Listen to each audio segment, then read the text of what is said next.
Olá, eu sou a Ana e hoje vou falar sobre o filme Santiago, Itália. Hoje mudei de sítio, vim para o escritório do Luís, ele não está cá hoje, então posso usar o espaço dele assim mais à vontade. Esta cadeira é super confortável, por isso é que vim para aqui, porque estou com algumas dores de costas. O Semico hoje resolveu fazer-me companhia, então está ali em cima da torre do computador. É um sítio onde ele se costuma colocar quando vem para o escritório. O Luís dá-lhe muita liberdade, pronto, é para variar um bocadinho. Só para cima da secretária dele, deita-se à frente do computador, só para cima da torre. Enfim, atira-lhe os papéis para o chão que estão nas prateleiras. Enfim, está aqui muito à vontade. No meu espaço já não é tanto assim, portanto eu estou a respeitar a dinâmica que ele tem neste espaço. Desculpem, tenho sempre que falar muito do gato, é porque ele é muito fofo. Também faz disparates. Não... E gosta de roer metal, que é uma coisa que ainda me iam de explicar. Que cena é essa? Estava ali a roer uma pena. Ok, isso eu tenho que estar mais atenta. Bom, desculpem. Então, hoje vou falar sobre o filme Santiago, Itália. Isto é um documentário de Nanni Moretti. Nanni Moretti é um realizador italiano, também argumentista, também ator. Já realizou vários filmes. Eu penso que os mais conhecidos serão O Quarto do Filho, que é de 2001, e Minha Mãe, de 2015. Mas tem uma filmografia bem mais extensa do que isto. Este documentário trata, sobretudo, das consequências de um golpe de Estado que aconteceu no Chile, em 1973, por parte das tropas das forças militares, lideradas por Augusto Pinochet, que tomaram de assalto o poder, destornando, vamos lá, Salvador Allende, que era o presidente na altura, um presidente eleito democraticamente, e que depois o assassinaram. Aqui neste documentário fala-se de um possível suicídio também, portanto eu penso que não será muito claro se ele se terá suicidado, se terá sido assassinado, o Salvador Allende, porque aquilo foi uma tomada de poder muito dramática. Eles atacaram o palácio presidencial em que ele estava na altura, que se chama La Modena, com bombas e tudo, tiraram-no lá de dentro porque ele dizia que não saía, nem pensar, não ia renunciar ao cargo, e depois apareceu morto, pronto, e então uns diziam que ele se tinha suicidado, outros diziam que ele tinha sido assassinado. Tudo é possível na verdade, mas depois todas as outras referências que eu encontrei na internet, pronto, não fui muito mais além disso, falam de um assassinato, mas penso que não será muito claro. Então, Nanni Moretti aqui dá a voz aos resistentes, portanto, àqueles que ficaram, que apoiavam Salvador Allende e esse regime democrático, que em alguma altura estiveram ligados a ele, nem que tenha sido mais remotamente, e que foram alvo depois de tortura, de encarceramento, pressões de todo o tipo por parte do regime de Pinochet. Era um regime muito opressivo, portanto havia militares nas ruas, havia recolher obrigatório, as pessoas eram presas, às vezes até parecia, deu uma sensação, presas um pouco aleatoriamente, homens, mulheres, e é isso, e depois sujeitadas a interrogatórios, é isso, tortura, etc., e também assassinatos. Muitos dos sobreviventes desta altura foram entrevistados. Isto chama-se Santiago, Itália, porque muitos destes sobreviventes foram extraditados para a Itália, ou seja, as pessoas começaram a refugiar-se na embaixada italiana, saltavam porque aparentemente, portanto, aquilo tinha um muro. Eu penso que a forma como as embaixadas funcionam é que dentro daqueles muros onde está a embaixada é território, neste caso, italiano. Ou seja, as tropas militares não poderiam rebentar com os portões e entrar por ali adentro sem estarem a hostilizar diretamente o país de que fosse aquela embaixada. Daí eles não se meterem, pronto, e ser um lugar seguro. Pelo menos foi assim que eu entendi. Muitos dos sobreviventes e muitos dos perseguidos que foram conseguindo escapar às prisões iam-se refugiar então nas embaixadas, como pareceu-me também, era tudo um bocado caótico, a escolha das pessoas e a prisão das pessoas era muito aleatória.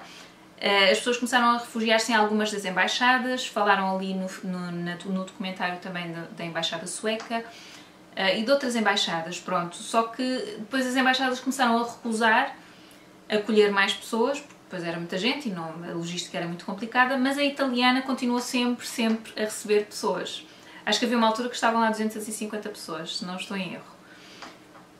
E então esses sobreviventes falam da altura em que lá estiveram e penso que todos eles foram depois extraditados para a Itália e conseguiram fugir para a Itália. Foram muito bem acolhidos em Itália. Eu a dada altura, quando eles falam disto, não é? As pessoas que se emocionavam com os relatos deles do que se estava a passar no Chile, a forma como os acolheram tão bem, lhes arranjaram emprego, os integraram na sociedade italiana, e eu não pude evitar pensar: bolas, Itália, quem te viu e quem te vê. Que diferença para o que está a acontecer agora, não é?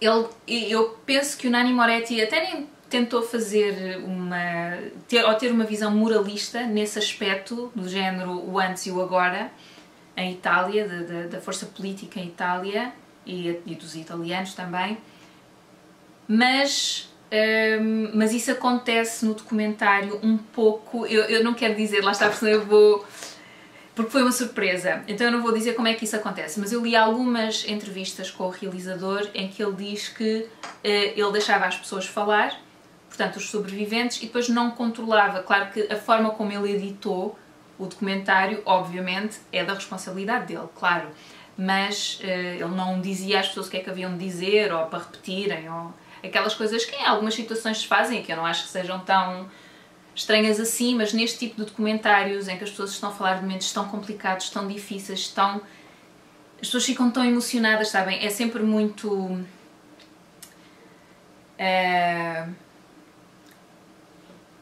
É sempre muito duro ver pessoas que já têm uma idade assim provecta, não é? Já são velhotes, 60 e tais, 70, vai, se a minha mãe me ouvisse matava, mas pronto, são mais entradotes, em que aquilo já lhes aconteceu há uma data de anos, não é?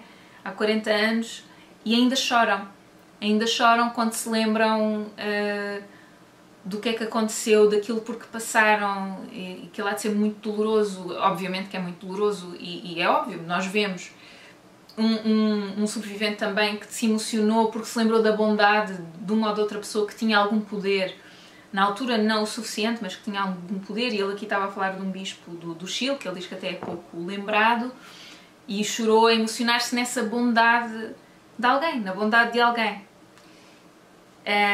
Num momento tão difícil em que muitas vezes as pessoas fecham os olhos, fingem que não veem também para se protegerem, para não sofrerem represálias, etc, etc. Eu acho que é um filme que é muito pertinente nos tempos que correm, óbvio, desculpa, espero não vos estar a irritar, mas é que é quase inevitável eu estar aqui sentada e estar-me a abanar um bocadinho. Eu acho que é um filme que faz todo o sentido hoje, com tudo o que se anda a passar em alguns países da Europa e não só, não é? E nos Estados Unidos, no Brasil, a refletir um pouco sobre estas histórias que depois que se repetem, sobre o uso do poder e o abuso do poder, mas sobre também a militância e a coragem e o pensamento, a força do pensamento. A dada altura, o Nanni Moretti ele entrevista 2 militares, ok? Um deles parecia estar bem, estavam num sítio até assim, parecia rico, não sei se estavam no Chile, agora não me lembro. Todos os outros que ele entrevistou pareciam que estariam em Itália.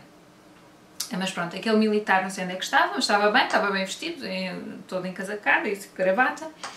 Ele entrevistou, portanto ele colocou-lhe algumas questões sobre o que faziam na altura, e ele a dizer: eu não sabia que se fazia nada disso. Tortura não, isso se calhar algumas pessoas faziam, mas eu não me lembro nada disso, não sei de nada disso, etc. Este tipo de discurso.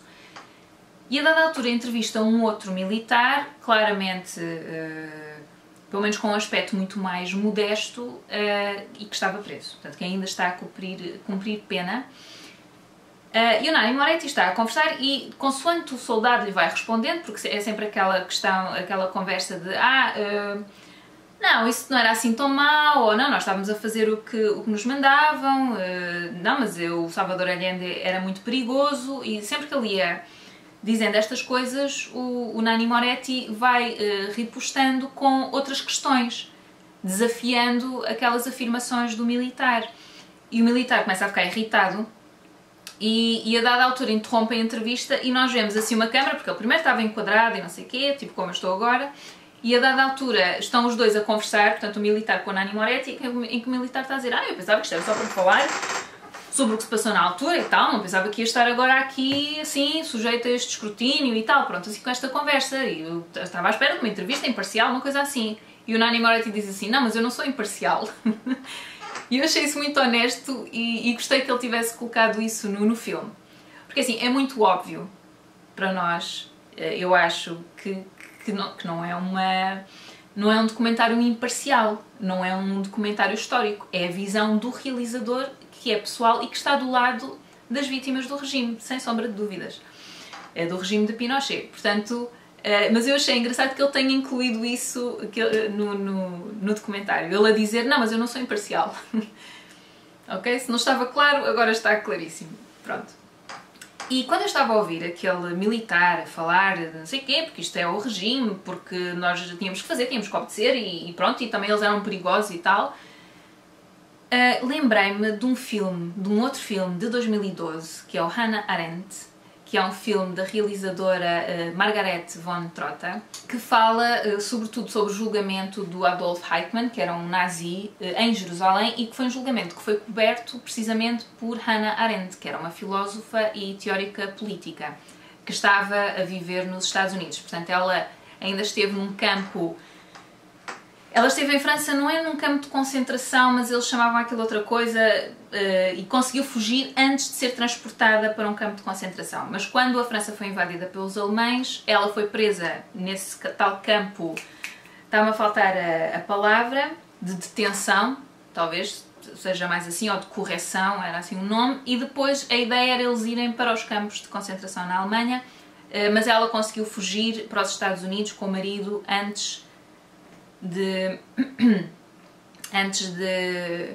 disso acontecer. E nos Estados Unidos naturalizou-se americana, portanto ela tinha dupla nacionalidade e era professora de filosofia e escrevia artigos, livros e propôs-se a ela mesma escrever um artigo, eu agora não me lembro qual é que era a revista, não sei se era o New York Times, sobre o julgamento de um nazi que foi capturado na Argentina e levado para Jerusalém pela polícia secreta israelita. Portanto, ele, que acho que até foi uma coisa que não era assim muito legal eles fazerem isso, mas foi levado para lá para ser julgado, vamos lá, como representante, parecia isso, do regime nazi, na pessoa daquele homem, não é? E ela pediu para cobrir esse julgamento. E então, a propósito desse julgamento, escreveu um livro sobre isso, o julgamento de Adolf Eichmann. Eu acho que o nome não é esse, o título do livro, mas é muito fácil de encontrar. E aí fala sobre a banalidade do mal, é muito criticada por isso, porque ela basicamente, assim, e ouçam, eu vou dizer isto assim em termos muito, muito genéricos, ela basicamente diz que aquele homem não é um monstro, aquele homem mostra como é fácil normalizar uma coisa que é monstruosa e que isso acontece porque tu rejeitas a tua capacidade de pensar e de refletir, que ele rejeitou a sua capacidade de pensar e de refletir, juntou-se àquele movimento nazi, cumpria aquelas determinadas funções que no caso dele era o transporte dos judeus, portanto ele nem sequer matou mesmo um judeu, mas transportava e ele sabia, quer dizer, duvido que não soubesse o que é que lhes ia acontecer, não é? Portanto, ele considerava-se um bom trabalhador, um burocrata, não se considerava qual é a palavra? Um antissemita, mas era um cumpridor de ordens. Pronto. E responsabilizando assim o regime em si. Portanto, eu fazia isto porque pertenço ao regime, rejeitando a sua própria responsabilidade, como se ele próprio não tivesse um pensar, uma consciência.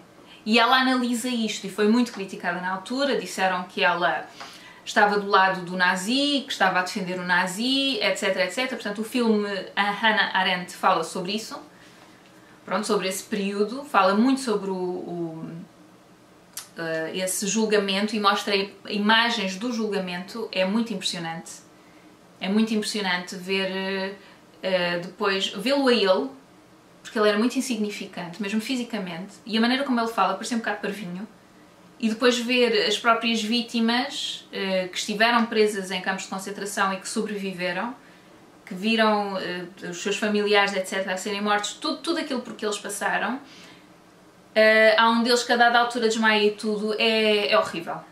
É muito impressionante e vê-se aqui depois também, tanto no caso do Schill como no caso deste filme da Hannah Arendt, a força da memória e de como esse sofrimento não consegue ser mitigado, passem os anos que passarem, está lá sempre. E a ligação que eu fiz entre um filme e o outro foi o perpetrador daquelas, um dos perpetradores daquelas coisas horrorosas, horríveis e desumanas, a desresponsabilizar-se dos seus atos. Como se ele não fosse ninguém, fosse uma marioneta só, não tivesse consciência, não tivesse um pensamento próprio. E então daí ter estabelecido essa ligação entre os dois filmes. Eu ainda não li nada da Hannah Arendt, fica com muita vontade, porque eu vi o filme, o documentário do Nanni Moretti a semana passada, lembrei-me desse filme da Hannah Arendt e voltei a vê-lo, ele está disponível na internet, no YouTube, e depois vi alguns ouvi alguns podcasts sobre ela e sobre o trabalho dela, achei muito interessante, parece-me que é um bocadinho difícil lê-la. Não sei, também ouvi isso num dos podcasts, diziam isso, mas fiquei com vontade de ler esse tal artigo sobre o julgamento do Adolf Eichmann em que ela fala da banalidade do mal. E ainda hoje ouvi também uma conversa que é um programa, como é que se chama? Café Filosófico, é um programa brasileiro. Descobri que também existe em podcast, dá para ser ouvido em podcast, em que eles falam sobre várias obras dela, incluindo essa do julgamento em Jerusalém. Portanto, eu vou colocar o link lá em baixo, acho que é muito interessante e abarca várias questões do trabalho dela e que são muito interessantes até para hoje. Okay? Para pensarmos os dias de hoje e a forma como, de uma maneira geral, a nossa sociedade se move e anda para a frente, quase irrefletidamente também. Pronto, é tudo o que eu tenho a dizer. Eu aqui basicamente deixo-vos com a sugestão de 2 filmes, um deles mais recente, que é o Santiago, Itália, que foi o que serviu depois de mote para todos os outros, todas as outras reflexões e pensamentos. É um filme que eu acho que cinematograficamente... Ai meu Deus! É um filme que eu acho que cinematograficamente não é muito interessante, ok? Nós vemos sobretudo um enquadramento nas pessoas, elas falam, as vítimas, etc., mas em termos de conteúdo é muito, muito rico, é emotivo sem ser, como é que se diz, moralista e piegas. Vamos lá, nós vemos ali, são as pessoas a emocionarem-se, elas estão-se a lembrar e emocionam-se com períodos muito específicos da luta delas e daquilo que se passou com elas. São relatos impressionantes, sim, eu acho que não é para qualquer idade. Se bem que eu já nem sei, sinceramente já nem sei. É um filme que eu acho que tem que ser visto, sim. E sobretudo refletido também. E o da Hannah Arendt recomendo vivamente. É uma ficção, vamos lá, mas baseia-se em factos verídicos, tem muitas imagens do tal julgamento em concreto, imagens antigas, não é? E eu penso que estará bastante fiel à realidade. Este calendário dos meus vídeos vai mudar. Eu decidi que, como eu muitas vezes tenho compromissos durante o fim de semana, que foi o que aconteceu no fim de semana passado, depois às vezes até tenho algum tempo, mas estou muito cansada, decidi que se calhar vou fazendo consoante tiver tempo, portanto, pelo menos um por semana, pode até acontecer haver mais do que um, eventualmente, mas vou gravando consoante tiver tempo, porque como o meu horário é tão instável, não faz muito sentido eu estabelecer um horário tão rigoroso num dia em que eu poderei ter o que fazer, não é? Se fosse um dia em que eu soubesse de maneira nenhuma, teria trabalho, era tudo bem, mas não é o caso. Então eu acho que vou começar a fazer assim, portanto quero manter um por semana, mas em que dia da semana é que é, não sei. Isto foram as minhas notas que acabaram de cair ao chão. Pronto, acabou por aqui o vídeo, tenho que ir editar isto. O Smic. A ver. Ó Smic, estás aí escondido pelo candeeiro. Olha para isto, é que ele é tão fofinho, pai, eu não consigo. A sério, este gato. Não consigo.